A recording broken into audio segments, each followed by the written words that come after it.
Bab 596, bunuh seketika dengan satu serangan. Rangkaian tindakan ini begitu cepat sehingga Jaden, seorang manusia biasa, tidak dapat bereaksi sama sekali. Baru ketika dia benar-benar merasa bahwa Clara tidak lagi di sampingnya, Jaden menjerit pilu, "Clara!"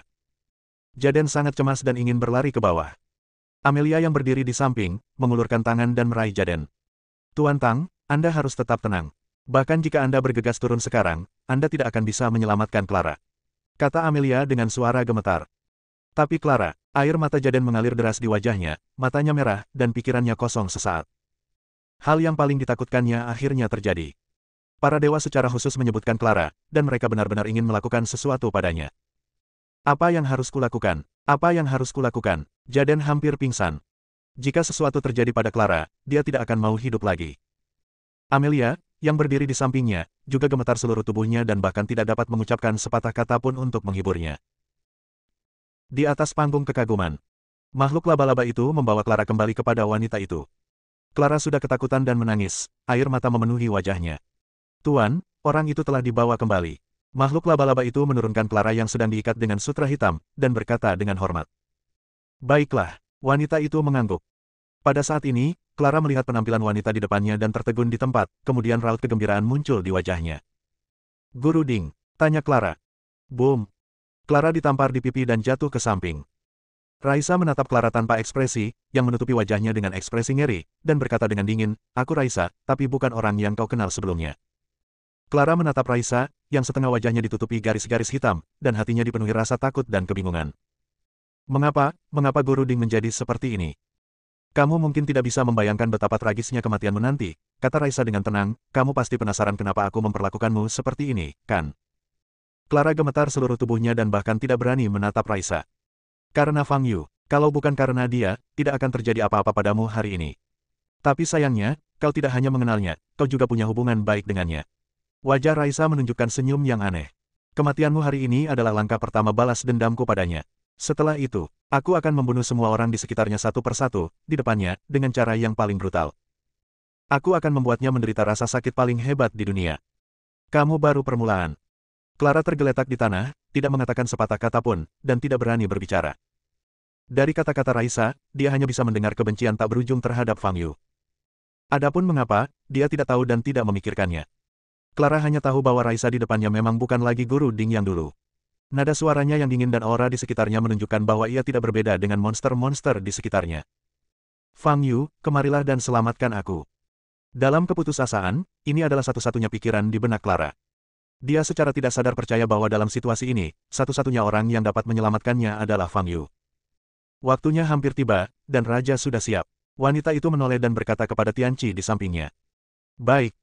Tianqi menjawab, dan pada saat yang sama menendangkan kakinya dan terbang ke langit. Dia terbang ke udara, memandang ke arah kerumunan penonton, tersenyum, dan berkata dengan suara kinya yang diperkuat, "Terima kasih semuanya atas kedatangan kalian untuk berpartisipasi dalam upacara klan abadi hari ini. Semuanya, jangan terlalu gugup. Kalian semua telah menyerah kepada para dewa abadi yang mulia. Selama kalian mematuhi kami tidak akan melakukan apapun kepada kalian. Tentu saja, jika ada di antara kalian yang berani mengganggu upacara ini, kami tidak akan pernah membiarkan kalian pergi, termasuk semua orang di sekitar kalian." Tianqi melayang di udara, memancarkan aura dingin dan membunuh. Perkataannya bagaikan embusan angin dingin, menyapu seluruh tempat dan membuat semua orang yang hadir merasa kedinginan. Selanjutnya, Raja Abadi tertinggi akan segera muncul. "Saya harap semua orang dapat menunjukkan kesetiaan dan rasa hormat kalian kepada Raja," seru Tianqi dengan lantang. Setelah berkata demikian, dia mendarat kembali ke tanah. "Waktunya sudah habis, Wang, kamu bisa keluar sekarang," kata Raisa. Sebuah suara berat menjawab. Swoosh! Puncak gunung yang awalnya tenang tiba-tiba dilanda angin kencang. Pada saat yang sama, awan gelap berkumpul di langit yang cerah. Retak, retak. Hanya dalam beberapa detik, awan gelap berkumpul, kilat menyambar, dan guntur bergemuruh. Keheningan menyelimuti penonton. Semua orang menatap langit, kaki mereka gemetar, dan mereka hampir roboh ke tanah. Mereka akhirnya akan melihat raja makhluk mengerikan ini. Di tengah mega platform, bola gas hitam tiba-tiba muncul di udara. Boom! Begitu bola gas hitam ini muncul, seolah-olah ruang pun tak mampu menahan tekanan, terjadilah ledakan dahsyat. Kekuatan dahsyat menyebar ke segala arah. Semua orang yang hadir terbanting ke tanah akibat hembusan udara ini, berteriak kaget. Retakan. Di udara, gas hitam menyebar dan berangsur-angsur mengembun menjadi bentuk manusia. Guntur menyambar di sekitar sosok manusia yang terbentuk oleh udara hitam. Selama proses ini, udara hitam perlahan menghilang, menampakkan kulit berwarna abu-abu kehitaman. Boom! Terjadi ledakan lagi, dan gelombang udara menyapu lagi. Frekuensi kilatan petir meningkat, dan seluruh sosok itu diselimuti oleh petir. Proses ini berlangsung selama hampir 2 menit. Selama kurun waktu ini, semua penonton terjatuh ke tanah, dan tak seorang pun yang masih berdiri. Banyak orang bahkan begitu ketakutan hingga mereka pingsan dan menangis terseduh-seduh. Para prajurit di barisan depan penonton tidak jauh lebih kuat dan juga terkejut dan gemetar seluruh tubuh. Hanya satu kemunculan saja dapat menyebabkan perubahan di langit dan bumi. Mereka hanya melihat orang-orang kuat setingkat ini dalam legenda di buku-buku sejarah. Petir pun menghilang dan awan gelap di langit berangsur-angsur sirna. Sesosok muncul di langit di atas Wei Zhentai. Ini adalah sosok humanoid dengan bentuk tubuh normal, tetapi tulang belakangnya sedikit melengkung, sehingga membuatnya tampak sangat bungkuk. Kulitnya berwarna abu-abu kehitaman di seluruh tubuhnya dan mengenakan jubah hitam. Wajahnya tampak seperti tengkorak, dengan 2 mata merah menyala di rongga matanya yang dalam. Ia hanya berdiri di udara, dan tekanan yang ditimbulkannya membuat semua orang di antara penonton merasa tercekik. Satu-satunya kelebihan manusia mungkin adalah bentuk tubuhnya yang cocok. Sang Raja Abadi menatap tangannya dan berkata perlahan. Suaranya tidak keras, tetapi kedengarannya seperti guntur di telinga Anda, sungguh menakutkan. Bertemu dengan Raja Agung. Wanita itu adalah orang pertama yang berlutut di tanah. Makhluk lain segera mengikutinya. Semua makhluk abadi di panggung berlutut di tanah. Sang Raja Abadi memandang sekelompok makhluk di bawah, lalu memandang manusia di sekeliling kursi penonton. Wajahnya tanpa ekspresi saat ia mendesah, sudah lama sejak aku kembali ke tanah. Rasanya sungguh menyenangkan. Wang, di masa depan, seluruh Huaibei, bahkan Tiongkok, akan menjadi wilayah kita. Seekor monster humanoid berlutut di tanah mengangkat kepalanya dan berkata, Jenderal Hitam, bagaimana perasaanmu tentang kekuatan yang kuberikan padamu tadi? Raja Abadi menatap monster humanoid itu dan bertanya. Bagus sekali. Aku sekarang 10 kali lebih kuat dari sebelumnya. Terima kasih atas hadiahmu, Raja. Monster humanoid bernama Jenderal Hitam itu bersujud lagi. Yah, kau masih bisa berkembang, tapi kau harus berkontribusi pada klan abadi, kata Raja Abadi. Dimengerti, jawab Jenderal berkulit hitam. Sang Raja Abadi memandang sekelompok manusia yang tergeletak lemas di tanah di antara hadirin di depannya, dengan cahaya merah redup berkedip di matanya, dan hendak berbicara. Bas. Pada saat ini, sebuah lingkaran cahaya muncul di udara di depannya. Satu demi satu sosok terbang keluar dari lingkaran cahaya. Wei Zhentai, yang awalnya ditekan oleh roh jahat yang mengerikan, tiba-tiba muncul dengan aura banyak prajurit manusia. Seorang lelaki tua berjubah ungu berdiri di udara sekitar 30 meter dari Raja Abadi, ekspresinya serius. Dia adalah penyihir bintang 6, Zhen, yang sebelumnya telah bekerja sama dengan Fang Yu. Aku sudah lama menunggumu, tapi kau baru datang sekarang. Apa kalian manusia takut? Raja Abadi menatap Zhen dan berkata dengan nada datar. Zhen memandang sekelompok besar makhluk abadi di bawah dengan hati yang berat. Dia telah lama mengetahui bahwa situasi di Huaibei serius, tetapi karena berlapis-lapis rintangan dan hubungan yang rumit, dukungan untuk Huaibei tertunda hingga hari ini ketika dia dapat membawa para prajurit ke sini. Tetapi melihat situasi saat ini, kelompok prajurit yang datang untuk menyelamatkan mungkin tidak cukup. Hampir 30 prajurit telah terbang keluar dari lingkaran cahaya di belakang, dan masih banyak lagi yang berhamburan keluar. Kau yang terkuat di antara manusia-manusia ini, kan? Kata Raja Abadi sambil mengangkat tangan kanannya. Tangan kanan yang berwarna abu-abu kehitaman tampak kering seperti cabang-cabang pohon berusia seabad. Zhen segera menjadi waspada, mengulurkan tangan kanannya, dan tongkat ajaib muncul di tangannya. Raja, kau tak perlu berurusan dengan manusia-manusia rendahan ini sendirian. Biar kami yang melakukannya untukmu. Teriak sekelompok makhluk abadi di atas panggung. Tidak, aku sudah lama tidak aktif dan aku perlu memulihkan sedikit rasa pembantaianku, kata Raja Abadi perlahan. Ia mengangkat jari telunjuk tangan kanannya dan mengarahkannya ke Zhen. Kalian manusia punya pepatah, untuk menangkap pencuri, kalian harus menangkap pemimpinnya terlebih dahulu. Sekarang, aku akan menunjukkannya kepadamu dengan jelas. Ada jurang pemisah yang besar antara aku dan kalian manusia rendahan. Begitu dia selesai berbicara, cahaya hitam tiba-tiba keluar dari ujung jari Raja Abadi yang terulur. Tanpa suara sedikit pun, cahaya hitam melesat ke arah Zhen, secepat kilat. Zhen telah diperingatkan sebelumnya, dan kristal di tongkatnya mulai bersinar. Cermin anti-roh. Energi magis Zhen mengembun di depannya, membentuk cermin yang sangat tebal, mencoba memblokir serangan itu. Boom! Namun cahaya hitam itu menerobos cermin dan menembus dada Zhen. Engah! Zhen memuntahkan seteguk darah, tubuhnya menjadi tidak stabil dan dia jatuh ke bawah. Bab 597, Momentum yang Menghancurkan. Tuan Mo, para prajurit di belakangnya bereaksi dan berteriak. Beberapa prajurit segera bergegas turun, mencoba menangkap Zhen yang terjatuh. Saat terjatuh, Zane membuka lebar matanya dan menatap Raja Abadi di atas, matanya penuh ketidakpercayaan. Kekuatan serangan Raja Abadi tidak terlalu kuat, tetapi dengan mudah menembus cermin anti-roh. Ini menunjukkan bahwa Raja Abadi tidak menggunakan energi konvensional dalam serangan ini. Ini adalah sesuatu yang tidak pernah diharapkan Zane. Energi dingin muncul di dadanya dan menyebar ke seluruh tubuhnya, membekukan sarafnya dan membuatnya sulit bergerak. Zane tahu betul bahwa begitu aura ini menyebar ke seluruh tubuhnya, itu akan menjadi kematiannya, dan tidak akan ada kesempatan untuk pulih. Penyembuhan hebat. Sambil terjatuh, Zane menggertakkan giginya, menggunakan sisa tenaganya untuk menggenggam tongkat itu erat-erat, dan mengaktifkan formula sihir. Bas! Permata di atas tongkat itu, yang mengandung kekuatan magis tak terbatas, memancarkan cahaya putih yang menyilaukan. Cahaya menyinari tubuh Zane, dan arus hangat mengalir dari dadanya yang tertusuk, mengusir rasa dingin. Anggota tubuh Zane perlahan-lahan kembali sadar. Pada saat ini, beberapa prajurit juga datang ke posisi Zane dan mengulurkan tangan untuk mendukungnya. Tuan Mo, apakah Anda baik-baik saja? Seorang prajurit bertanya dengan ekspresi serius. Wajah Zane memucat saat dia melihat luka di dadanya. Pukulan itu meleset dari jantung dan hanya menembus bagian tengah dada, tanpa merusak organ dalam, sehingga tidak berakibat fatal.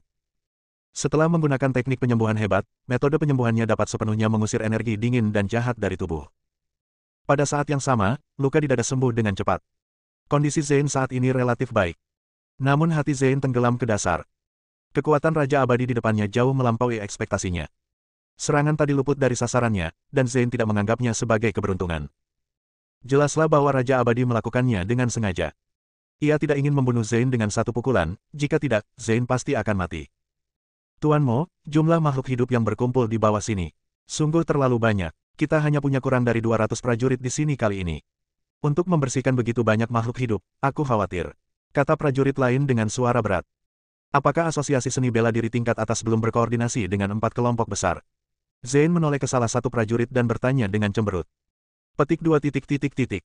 Belum, Tuan Mo, Anda seharusnya sudah sangat jelas tentang situasi keempat kelompok utama. Satu-satunya orang yang dapat menggabungkan keempat kelompok utama menjadi satu adalah Tuan Huaixu, tetapi Tuan Huaixu saat ini sedang mengasingkan diri. Para pemimpin keempat kelompok utama bertempur sendiri-sendiri dan semuanya menggunakan berbagai alasan untuk menghindari dukungan ini. Jawab prajurit itu. Sudah jam berapa? Apa mereka tahu betapa seriusnya situasi ini? Zane tak kuasa menahan amarahnya. Namun saat dia mengatakan hal ini, jantungnya berdebar kencang.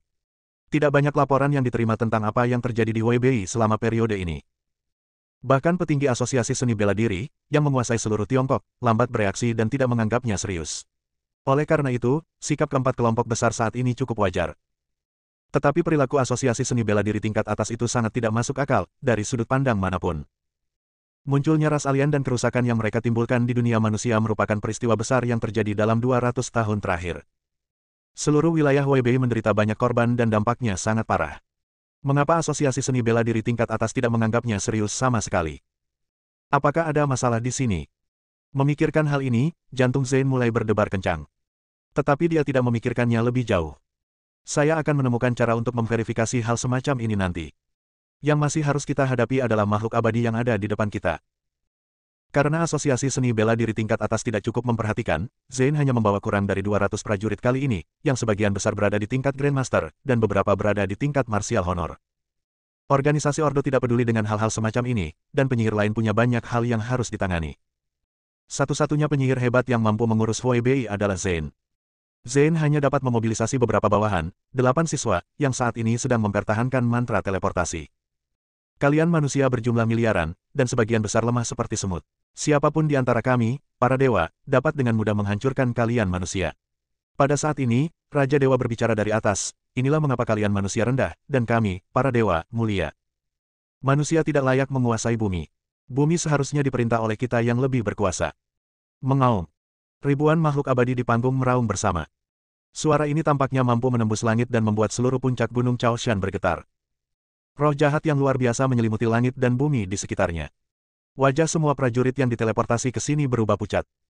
Mereka pada awalnya mengira bahwa makhluk abadi yang akan mereka lawan hanyalah sekelompok monster yang ukurannya sedikit lebih besar dari monster-monster yang sering mereka bersihkan sebelumnya. Tetapi sekarang setelah mereka sampai di panggung yang mengagumkan itu dan melihat dengan mata kepala mereka sendiri kumpulan makhluk hidup berwarna hitam yang sangat besar di bawahnya, sebagian besar keyakinan dan keberanian di hati mereka telah lenyap. Di antara makhluk-makhluk di bawah ini, sebagian besar berukuran besar dan tampak menyeramkan. Bagaimana cara mengatasinya? Sebagian besar prajurit merasa takut. Zane berbalik dan melirik sekelompok prajurit di belakangnya. Melihat ekspresi mereka, ia tahu bahwa pertempuran dukungan hari ini telah gagal. Takut sebelum berperang itu salah. Tetapi pada saat ini, melihat sekelompok besar makhluk asing di bawah, setiap orang normal, tidak peduli seberapa tinggi tingkat kultivasinya, akan merasa takut. Tuan Mo, haruskah kita pergi dulu dari sini? Kita harus kembali melapor ke Asosiasi Seni Bela Diri tingkat atas, mengumpulkan lebih banyak pasukan, dan kembali lagi nanti. Prajurit di sebelah Zane bertanya dengan suara rendah. Zane menarik napas dalam-dalam dan menatap Raja Abadi di atasnya. Kepala Raja Abadi adalah tengkorak, dan wajahnya tanpa ekspresi. Tetapi Zane tahu bahwa Raja Abadi saat ini pasti penuh dengan ejekan dan penghinaan.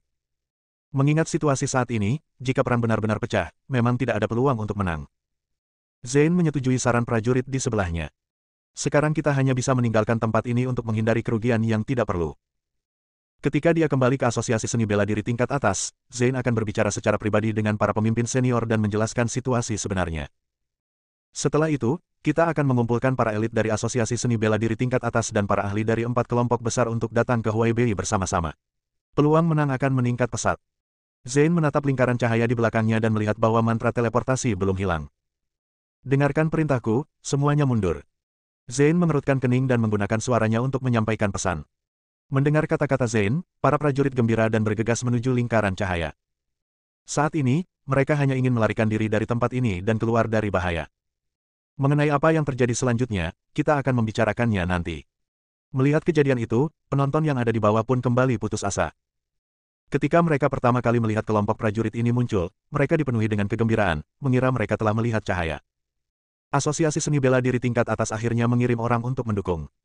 Tetapi sekarang, bahkan sebelum pertempuran dimulai, kelompok prajurit ini melarikan diri. Huaibei telah ditinggalkan. Banyak orang memiliki pemikiran yang sama dalam benak mereka. Di udara, prajurit yang bergerak cepat itu telah bergegas ke bagian depan lubang itu. Selama mereka melewati celah itu, mereka dapat kembali ke ibu kota dan melarikan diri sementara dari tempat yang dihuni alien ini.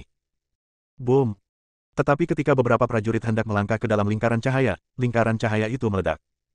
Gelombang udara yang dahsyat menerbangkan kelompok prajurit terdekat, dan teriakan terdengar di mana-mana. Di tempat awalnya lubang itu berada, hanya ada gumpalan udara hitam. Mantra teleportasi hancur total. Kau pikir aku akan membiarkanmu pergi? Kata Raja Abadi dengan nada mencibir, kau hanya punya 2 pilihan sekarang.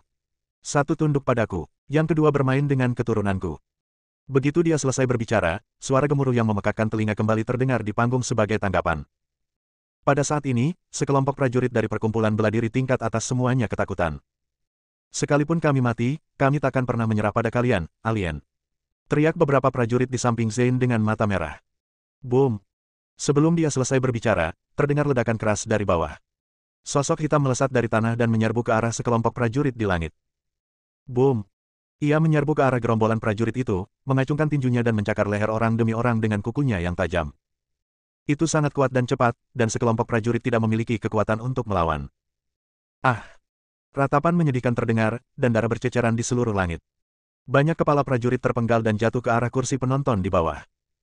Bab 598, Medan Energi Hukum. Bum bum bum. Satu demi satu makhluk abadi itu terbang ke udara dan secara brutal membantai sekelompok prajurit. Menyaksikan para prajurit mati satu demi satu, wajah Zane tampak sangat jelek.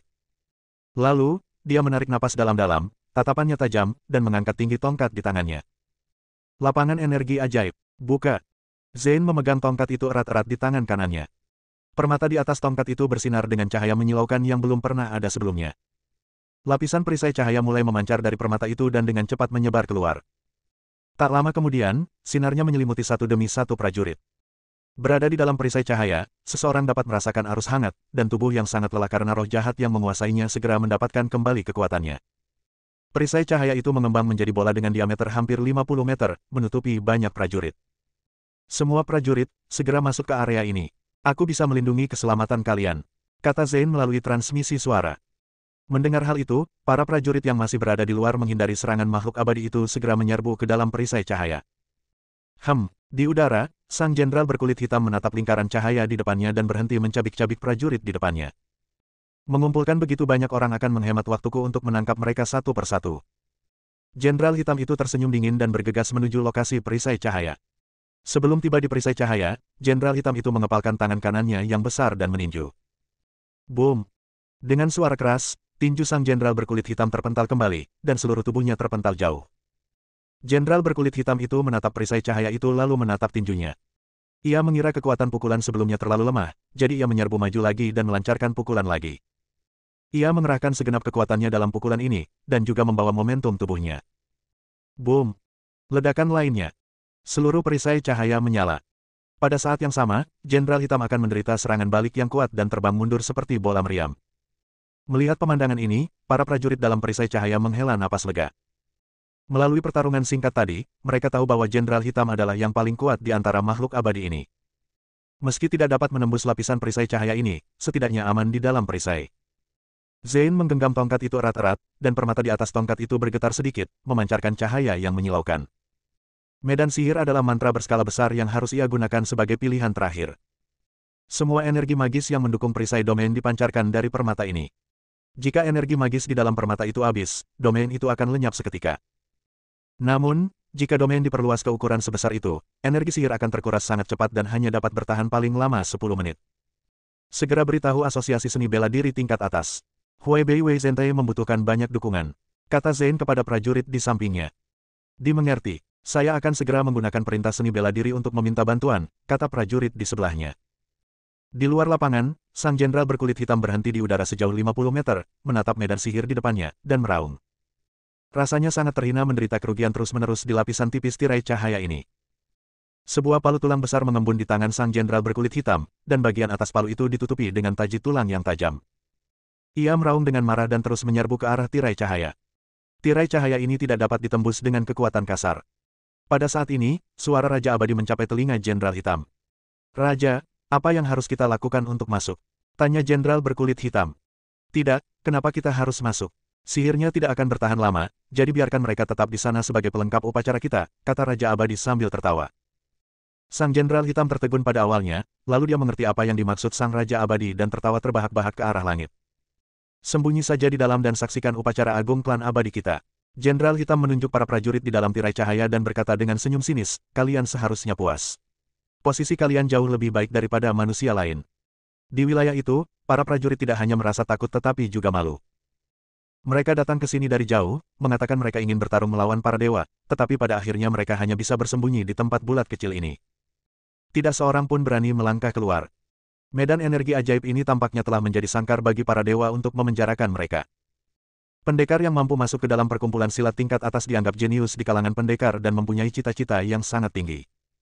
Pada saat ini, rasa malu dan marah di hati mereka mengalahkan rasa takut mereka. Makhluk abadi ini sungguh sombong. Tenang, kita harus menunggu pertolongan, kata Zain dengan suara berat. Sekarang, apapun yang dilakukan para dewa, mereka harus menanggungnya. Jika tidak, satu-satunya hasil yang akan didapat adalah pembantaian. Jadi, inikah yang terbaik di antara kalian? Terlalu lemah. Raja Abadi di langit merentangkan tangannya dan berkata, sekarang kalian bisa melihat baik-baik orang-orang yang disebut terbaik ini. Ketakutan, kemarahan, dan penghinaan di wajah mereka. Inilah wajah sejati kalian, manusia hina. Kalimat ini bergema di seluruh Weizhentai. Para prajurit di medan energi sihir sangat terhina, dan kerumunan penonton sangat putus asa. Namun, ribuan makhluk abadi dipenuhi dengan niat membunuh, dan beberapa makhluk spiritual bahkan tertawa sinis. Jika dicatat dalam buku sejarah, kejadian ini mungkin akan menjadi momen paling memalukan bagi umat manusia dalam beberapa ratus tahun terakhir. Fang Yu dan Diana tiba di aula Asosiasi Seni Bela Diri Huibei dan mendapati seluruh gedung kosong. Mereka melihat seseorang dan suasananya sangat sepi. Fang Yu mengerutkan kening dan berjalan keluar aula. Tempat di mana Balai Serikat berada adalah salah satu tempat paling makmur di Nandu. Dulu tempat-tempat ini penuh sesak dengan orang dan kendaraan. Namun kini, tak seorang pun di jalan, toko-toko tutup, dan tak seorang pun bekerja di gedung-gedung pencakar langit. Kemana semua orang pergi? Fang Yu penuh dengan keraguan. Pada saat ini, dia tiba-tiba melihat selembar kertas seukuran telapak tangan di tanah. Fang Yu berjongkok dan mengambil kertas itu. Tanggal 10 Desember, pergilah ke panggung perkasa untuk menghadiri upacara klan abadi. Jika kau tidak hadir saat itu, kau akan dibunuh tanpa ampun. Kata-kata di kertas dicetak, tetapi makna yang diungkapkan oleh kata-kata itu memang sangat jelas. Fang Yu mengeluarkan ponselnya dan tahu bahwa hari ini adalah tanggal 10 Desember. Mereka semua ada di atas panggung. Fang Yu menyipitkan matanya dan berkata, ayo kita ke sana sekarang. Diana meraih lengan Fang Yu. Detik berikutnya, sebuah cahaya muncul dan keduanya menghilang dari tempat itu. Wei Zhentai terletak di puncak Gunung Chaoshan, sekitar 800 meter di atas permukaan laut. Tetapi ketika Fang Yu menggunakan teknik teleportasi, lokasinya ditetapkan lebih dari 1000 meter. Ia berpikir karena para dewa sedang mengadakan upacara besar, pastilah ada banyak makhluk dewa yang hadir. Pergi langsung ke dataran tinggi akan memungkinkan dia melihat situasi dengan jelas dalam sekejap. Pada ketinggian 1000 meter, anginnya agak kencang. Fang Yu dan Diana muncul tepat di atas panggung yang menakjubkan, sekitar 200 meter jauhnya. Melalui awan tipis, Fang Yu dapat melihat sekumpulan makhluk abadi berwarna hitam pekat di atas panggung. Begitu banyak, benarkah seluruh klan abadi ada di sini? Pikir Fang Yu dalam hati. Diana, yang berdiri di sana, melihat situasi di bawah dan wajah cantiknya sedikit berubah.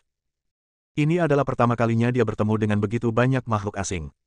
Setelah mengamati makhluk-makhluk di Mighty Platform, Fang Yu melihat medan energi magis yang didirikan oleh Zain dan sosok Raja Abadi tidak jauh di atas medan tersebut. Aura Raja Abadi lebih kuat dan lebih unik daripada makhluk lain yang hadir. Itu, tatapan mata Fang Yu sedikit tajam. Pada saat ini, Raja Abadi di bawah tampaknya menyadari kehadiran Fang Yu dan tiba-tiba mengangkat kepalanya. Tatapan mata kedua insan itu bertemu pada jarak lebih dari 100 meter. Kau akhirnya sampai, kata Raja Abadi. Itu kamu, aku ingat suaramu, kata Fang Yu. Ini aku, kata Raja Abadi. Kau sudah pengecut begitu lama, sepertinya kau sangat tertekan. Kalau tidak, kau tidak akan begitu terkenal sekarang, kata Fang Yu sambil tersenyum. Tubuhku belum terbentuk saat itu. Tapi sekarang, aku sudah pulih sepenuhnya, kata Raja Abadi dengan tenang. Sekarang, aku akan memimpin para dewa untuk menjadi penguasa baru bumi. Penguasa, apa kau sedang bermimpi? Fang Yu mencibir, coba kau lihat di buku sejarah, apa pernah ada ras asing yang bisa menjadi penguasa di bumi? Jika kau tahu berapa tahun aku hidup di bawah tanah, kau tak akan mengira aku tak tahu sejarah, kata Raja Abadi perlahan. Dalam sejarah, baik suku naga maupun Phoenix pernah menjadi penguasa di bumi. Suku naga dan Phoenix, itu karena mereka punya pemimpin setingkat binatang dewa. Lagi pula, mereka tidak dianggap ras alien, kata Fang Yu acuh tak acuh. Ras alien adalah istilah umum untuk makhluk tak berotak dan kotor sepertimu yang bermimpi menguasai dunia. Bab 599, kembali ke bentuk asli. Begitu Fang Yu selesai berbicara, aura Raja Abadi segera melonjak. Ia tidak dapat menoleransi siapapun yang menghina Sang Abadi. Fang Yu, di antara manusia, kau memang kuat. Nada bicara Raja Abadi tiba-tiba berubah dingin. Sebelum aku pulih sepenuhnya, aku memang takut padamu. Tapi sekarang, aku sudah pulih sepenuhnya. Hari ini adalah hari kematianmu. Ini juga hari klan abadi kita mencapai puncak. Alasan aku mengadakan upacara besar ini adalah agar semua orang melihat dengan mata kepala sendiri bagaimana aku akan menghancurkan yang terkuat di antara mereka. Begitu dia selesai berbicara, Sang Raja Abadi mengangkat kepalanya dan membuka mulutnya lebar-lebar. Boom! Seberkas cahaya gelap berisi kekuatan tak berujung melesat ke arah jantung Fang Yu. Hampir seketika, seberkas cahaya mengenai Fang Yu. Boom!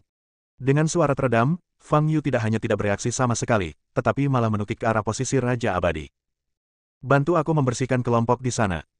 Fang Yu berkata sambil bergegas menuju Raja Abadi. Di tengah pidatonya, dia menyadari bahwa orang yang berdiri di sampingnya bukan lagi Lin Batian, melainkan Diana. Amati saja situasi di sekitarmu terlebih dahulu, dan jangan mengambil tindakan apapun kecuali kau benar-benar yakin. Fang Yu mengubah nadanya. Baiklah, aku mengerti, Kakak Yu, kata Diana. Di antara para penonton, semua orang merasakan aura kuat turun dari langit. Semua orang mendongak dan melihat sosok emas jatuh dari langit, dengan bayangan emas muncul di belakangnya. Apa ini? Boom!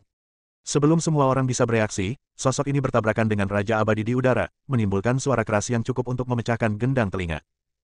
Pada saat yang sama, gelombang udara yang sangat kuat menyebar ke segala arah. Apa yang telah terjadi? Para prajurit di dalam medan energi sihir semuanya menatap ke langit. Wajah Zain awalnya serius, tetapi segera alisnya mengendur dan dia menghela napas panjang.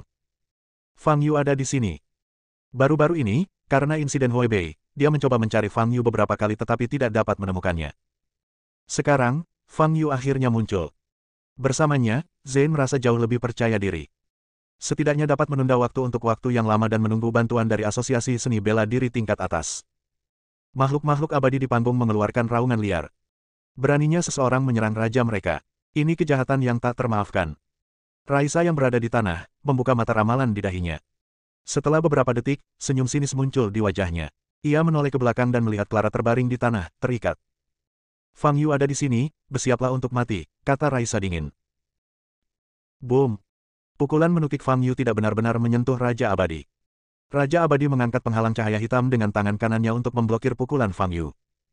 Harga yang harus dibayarnya adalah seluruh lengan kanannya meledak seketika. Jika kau bergabung dengan klan abadi kami, aku bisa memberimu hadiah tak terbatas dan terus memperkuat tubuhmu. Lengan kanan Raja Abadi, yang telah meledak, tumbuh kembali dengan cepat.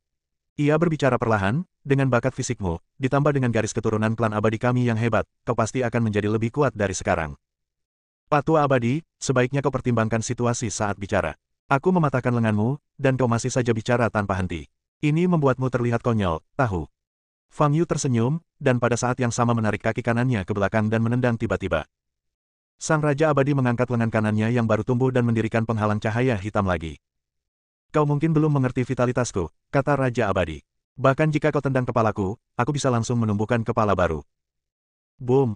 Fang Yu menendang penghalang itu hingga berkeping-keping, lalu menendang lagi dalam sekejap. Karena kau sudah mengatakannya, maka itu akan terjadi sesuai keinginanmu, Fang Yu mencibir. Boom! Kali ini, Raja Abadi tidak punya waktu untuk memasang penghalang, dan kepalanya ditendang oleh Fang Yu, menyebabkannya meledak. Bagus. Di dalam medan energi magis, para prajurit yang melihat pemandangan ini bersorak kegirangan. Di antara penonton, para prajurit yang dapat melihat dengan jelas apa yang terjadi di langit pun tampak bersemangat. Raja. Di udara, ada juga makhluk abadi di platform yang menakutkan, semuanya meraung dan bergegas menuju Fang Yu. Di antara mereka, Jenderal berkulit hitam adalah yang tercepat. Meskipun mereka tahu bahwa raja mereka tidak akan dikalahkan dengan mudah, tindakan Fang Yu membuat mereka marah. Raja mereka adalah makhluk tertinggi dan tidak dapat diganggu-gugat. Namun sebelum jenderal berkulit hitam itu bisa mendekati Fang Yu menendangnya lagi. Tendangan ini mendarat di tubuh Raja Abadi yang kepalanya masih tumbuh. Boom! Seluruh tubuh Raja Abadi meledak. Setelah melakukan semua ini, Fang Yu segera berbalik. Pada saat ini, jenderal berkulit hitam yang memegang palu tulang baru saja datang ke depan Fang Yu, mengangkat tinggi palu tulang di tangannya, meraung, dan menebas ke arah kepala Fang Yu dengan seluruh kekuatannya. Kamu tidak punya kemampuan untuk tumbuh dengan cepat, kan? Fang Yu menyeringai. Ia tidak menghindari palu tulang itu dan hanya mengulurkan tangan kanannya. Klik. Taji tulang ramping dan tajam itu semuanya patah saat menyentuh telapak tangan Fang Yu. Telapak tangan kanan Fang Yu menggenggam erat salah satu ujung palu tulang. Ah! Jenderal berkulit hitam itu meraung, memegang palu tulang dengan kedua tangan, dan menekan dengan sekuat tenaga, tetapi dia tidak bisa bergerak sama sekali. Kau meraung begitu keras, kukira kau sangat kuat, tapi ternyata kau memang seperti ini, kata Fang Yu ringan, mengepalkan telapak tangan kanannya sedikit. Retakan. Retakan segera muncul pada palu tulang dan meledak dengan suara keras. Fang Yu menarik tangan kanannya ke belakang, dan sang jenderal berkulit hitam, yang telah mengerahkan terlalu banyak tenaga, kehilangan keseimbangan dan tubuh bagian atasnya condong ke depan. Fang Yu melesat ke atas dengan cepat dan mendorong lututnya dengan keras ke arah kepala jenderal berkulit hitam itu. Boom! Kepala sang jenderal berkulit hitam meledak, dan tulang-tulang yang patah beterbangan kemana-mana. Tetapi anggota tubuhnya masih bisa bergerak, dan ia mengangkat tangannya ke atas, mencoba menangkap Fang Yu. Sepertinya kepala bukan bagian yang penting. Fang Yu menyipitkan matanya sedikit, membalikkan tubuhnya, dan meraih bahu jenderal hitam itu dengan kedua tangan. Jika aku menghancurkan seluruh tubuhmu, kamu tidak akan bisa bergerak, kan? Sambil berbicara, Fang Yu mencengkeram erat tulang bahu sang jenderal hitam dengan tangan kiri dan kanannya, lalu meremasnya dengan kuat.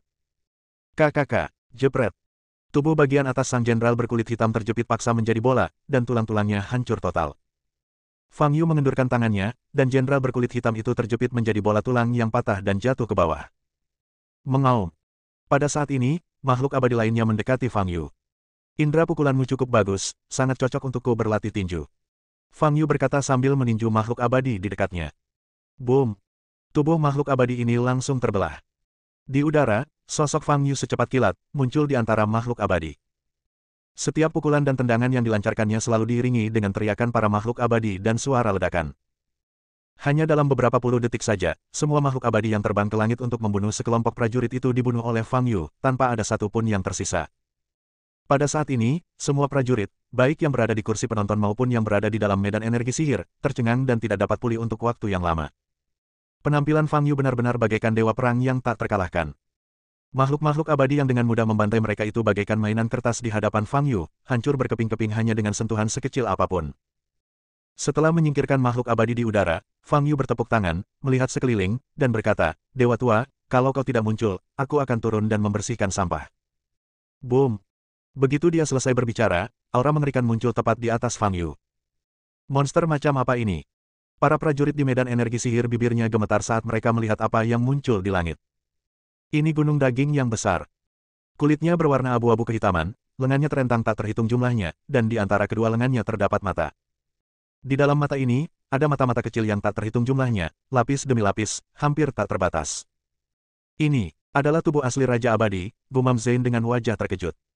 Bahkan dalam mimpi buruk, tak seorang pun pernah melihat monster seburuk itu. Terjadi keheningan di kursi penonton dan di medan energi magis. Kau terlihat sangat menjijikkan. Fang Yu mendongak, lalu langsung menundukkan kepala dan berkata, kau benar-benar menang dalam hal ini. Aku bahkan tidak berani menatapmu. Fang Yu, mati. Suara marah dan membunuh dari Raja Abadi datang dari segala arah. Pada saat yang sama, puluhan lengan di gunung daging itu tiba-tiba terentang, membawa aura yang ganas, dan meraih Fang Yu bersama-sama. Bab 600, Pertarungan dengan Raja Abadi. Lengan ini terentang sangat panjang, dan dalam sekejap mereka melintasi jarak puluhan meter, menyerang Fang Yu dari segala arah. Ada mulut di telapak tangan ini, dan pada saat ini, mereka semua membuka mulut berdarah mereka, seolah ingin menggigit Fang Yu. Tatapan mata Fang Yu sedikit tajam dan dia mengepalkan tangan kanannya. Cincin halus di jari itu memancarkan cahaya yang menyilaukan. Boom! Suatu kekuatan hukum spasial meledak, dan semua tangan yang ingin mendekati Fang Yu terguncang oleh kekuatan dahsyat itu. Fang Yu mengangkat kepalanya, menatap tumpukan daging menyeramkan di langit, menendangkan kakinya, dan melesat ke langit. Swoosh! Dalam sekejap, Fang Yu bergegas ke puncak gunung daging. Puluhan mata majemuk besar menatap lurus ke arah Fang Yu. Api dunia bawah. Mulut besar di gunung daging itu bergerak, menimbulkan suara yang dalam. Pada saat yang sama, bola mata di antara mata majemuk di gunung daging mulai berputar dengan cepat. Boom! Sebuah bola api hitam pekat langsung muncul di posisi Fang Yu dan melahap Fang Yu seluruhnya. Fang Yu, rasakan sakitnya yang luar biasa. Api neraka dari bawah tanah yang dalam bisa membakar jiwamu hingga berkeping-keping. Kata Raja Abadi dengan suara dingin. Itu belum tentu benar. Suara Fang Yu terdengar menembus api gelap. Nadanya tenang dan tanpa rasa sakit. Api biasa akan mengeluarkan napas panas. Namun Netherfire adalah kebalikannya. Meskipun terbakar, ia mengandung dingin yang teramat sangat. Api jenis ini dihasilkan oleh roh jahat dan energi kematian yang telah lama terakumulasi di bawah tanah. Api ini sangat korosif dan hampir tidak ada cara untuk melawannya. Terlebih lagi, api Nether sangat sulit dipadamkan. Begitu menyentuh tubuhmu, ia akan langsung menggerogoti seluruh tubuhmu dan membakar lebih dahsyat, seperti virus. Tidaklah berlebihan jika dikatakan bahwa jika bola kecil api dunia bawah yang telah menelan Fang Yu jatuh ke bangku penonton di bawah, semua orang di bangku penonton akan terkorosi oleh api dunia bawah dan berubah menjadi abu. Pada saat ini, di tengah kobaran api hitam pekat, seluruh tubuh Fang Yu bersinar dengan cahaya kemasan, dan energi sejati kemasan membakar sekujur tubuhnya bagai api. Api dunia bawah yang dingin dan suram sepenuhnya terisolasi dari ki sejati dan tidak dapat menyerang sama sekali. Manusia ini memang memiliki kemampuan untuk mengendalikan ras kita, pikir Raja Abadi dalam hati. Tetapi karena ini, Fang Yu lebih pantas mati. Tujuan para dewa adalah menguasai bumi. Itu tidak mengizinkan seseorang seperti Fang Yu hidup di antara manusia. Ratusan mata kenabian di tubuh Raja Abadi berputar cepat. Ini juga berarti ia dapat melihat ratusan kemungkinan hasil di masa depan pada saat yang sama, dan dengan demikian memilih cara terbaik untuk membunuh Fang Yu. Mata nubuat, bisa meramal masa depan. Banyak sekali. Berapa menit ke depan ia bisa meramal. Fang Yu, yang berada di Netherfire, juga mengamati Raja Abadi. Dia pertama kali melihat apa yang disebut mata ramalan di tubuh Yan Yao.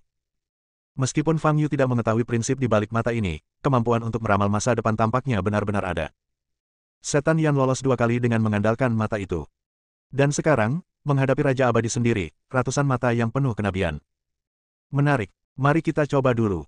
Energi sejati Fang Yu meledak, memaksa mundur api neraka di sekitarnya, dan menyerbu menuju gunung daging di depan. Raja Abadi sudah siap. Begitu Fang Yu menyerbu, puluhan lengan langsung melilit tubuhnya seperti ranting. Tatapan mata Fang Yu dingin, dia mengepalkan kedua tangannya ke telapak tangan, memusatkan tenaga dalamnya, dan menebas ke arah lengan itu. KKK. Bagian lengannya patah dan jatuh. Namun karena lengannya terlalu banyak di antara mereka yang tidak terpengaruh dan langsung melilit Fang Yu, mengikatnya menjadi bola. Gunung daging Raja Abadi terus merentangkan lengannya dan melilit Fang Yu, mengikatnya melingkar, membuat Fang Yu tampak seperti pangsit. Sambil melilit, lengan-lengan ini terus menegang. Kekuatan dahsyat yang terakumulasi lapis demi lapis mungkin mampu menghancurkan zat terkeras di dunia hingga menjadi bubuk. Namun sayang, hal itu masih belum berhasil terhadap Fang Yu. Fang Yu menatap tumpukan daging di depannya dengan tenang dan berkata, aku ingin melihat berapa banyak lapisan yang bisa kau ikat. Sudah kubilang vitalitasku tak terbatas, kata Raja Abadi. Jadi, aku bisa membungkusnya dalam lapisan-lapisan sebanyak yang kuinginkan. Lokasi di mana Fang Yu dan Raja Abadi bertarung hampir 100 meter di atas platform perkasa.